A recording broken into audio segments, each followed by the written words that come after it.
Okay, we're starting double push hands. All the stuff we've just been doing, if you find it a little bit pissy, you might get the first one and the next one might think, oh, I'm not getting enough power for that one. Simply because you haven't done enough push hands.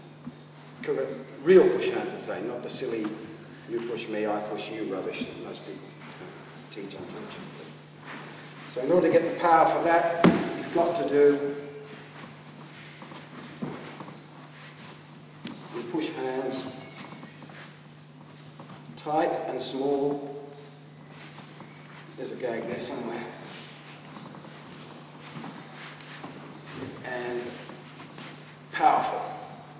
You're not going to do little pissy soft push hands as what came from the West, mainly from Taiwan. You're going to do powerful push hands. You want to feel some power being grounded down to your rear foot each time. And you notice that the circles are very small. So that's what we're going to be learning today. And as I said before, don't just jump right ahead and do push hands, because there will be many mistakes that everyone's doing. And I want to really correct those before we go on. Oh, tea lady, come in, tea lady. Yes, so good. Big hand for the tea lady. See how she reveres her father?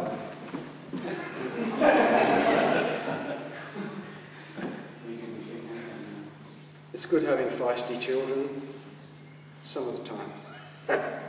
Okay. First thing you need to know is 3 points touch. 1, 2, 3. That's what we're going to do. Okay, if you grab a partner, and let's just do it all together, rather than me standing here showing you and then you doing it. Grab a partner. You'll notice that his right hand is facing toward him, his other hand's facing away, so he's got yin and yang in his hands. My other elbow, just below my elbow, is touching on Eli's right upper forearm. So 3 points touching you're looking at. It's important about the stance. Do not take this sort of a stance. Just stand in a power stance, even a normal stance if you want. But to be absolutely correct, there's your stance for push hands. We must not lose that stance. What happens is, when I start teaching the hands, people 1, 2, 3, and they've lost the stance and they're back into this silly stance again. The rear foot must be straight, the front foot must be angled across it. And that's your power stance for push hands. You're learning at a subconscious level here to cause your brain, to cause all of the right hormones and chemicals in your body to react, to build up all of those correct muscles for perfect, powerful fighting. That's what we're doing with our push hands. And that also leads us into the healing art, because you cannot separate the two. The same power we use for that, we're using for the healing art. So hold your power stance, and 3 points touching. I'll get into what the body does in a minute, and some more aspects of this. Let's just get the physicalness of the very first hand movement, which most people will probably be doing incorrectly. In fact, everyone who does this, do the first movements for me. Just do push hands. Go ahead. Go around a bit. Okay, just do push hands. Do your double push. If you can do double push hands, do it, of course.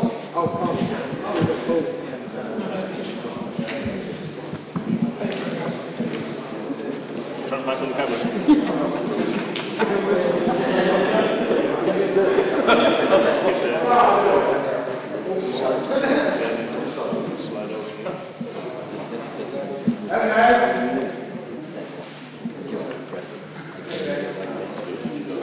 When you're on the inside of your arm.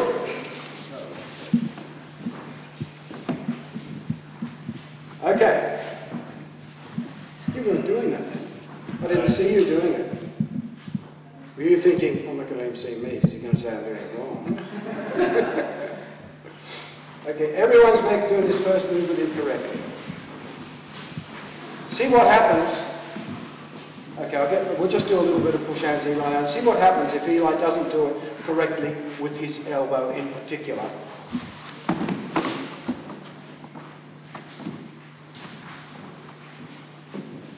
Okay, watch what happens when Eli pushes my arm. If I don't drop this elbow here, the pun is called to ward off slantingly upwards. That's why we just call it pun. So as Eli's coming in, I'll just deal with the right hand for starters. If I just raise my hand up, what he's going to do, he's got complete control across my centre. And remember, that's why they brought in these silly big stances, to save themselves against someone who could do that. See, if I'm in a big stance, he's pushing, if I'm a big person, I can hold him off, you see. But that's not going to happen in a real fight. You're just going to be standing here like this, and someone's going to try and deck you. You don't want to be going, hang on, you know. So as he's pushing, watch what happens with my right, twofold. As he's pushing, my right elbow will go in, which is sucking his power into my rear foot, first of all. It's coming right into my body, that's slantingly upwards, see? Also, my right arm will actually lead upward. Now, at a fighting level, when we get used to this, of course, we know what's going to happen. But at a street-wise self-defense level, as soon as that happens, the subconscious brain in Eli raises his energy all up. Everything gets lifted up, and that's what's called uprooting. Uprooting is not, oh, you push, oh, get in here, and I lift him up. That's bullshit. That is not uprooting. Uprooting is a mistranslation. The full phrase is uproot the energy, not uproot the person physically. So many people pay, oh, can you uproot? In Australia, that's a yeah, I can do that. We've been doing this since I was 15, thank you very much. So, you're uprooting the energy. So as soon as this comes in and my hand raises, his energy gets raised up, you see? And so there, it's opening him for my next attack. So that's what you've got. There's two things that have to happen with this right hand. That's why I just want you to do this first move for starters. Your partner puts a little bit of pressure on you, and as soon as you feel the pressure, this hand's got to come in, and this has got to, see how just, not a big thing like this, it's just a little raise up, and now see how I've changed my weight to my left foot, and I've turned to the right. So all of his power is now going over my right shoulder, so I've taken his power and taken it out.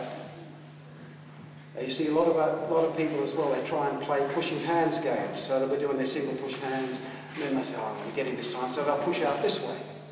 Someone's not going to come over you, yeah. They're not going to punch, they're going to, wow! That's where they're going to punch you. So that's where you want your pushes coming right into your centre every time, whether it's single or double push hands. All of the aspects of single push hands are inherent in double push hands. That's why we always do single push hands first. It twofold builds the body up, also builds your energy up ready to take the double push hands. So there's no difference between double push hands and single push hands, in essence at least. So as he's pushing, this is the folding principle, the epitome of the folding principle. Someone attacks your elbow, you fold it up and attack him. You see? This is also called splitting the energy. So as it comes up, I'm raising it up. Now, let's just do that rather than going on to what the left hand's doing. All you've got to do with your left hand for the moment is keep it in contact. Keep 3 points touching, in other words. Don't push too hard on your opponent. Just get it so that you can feel that. See, now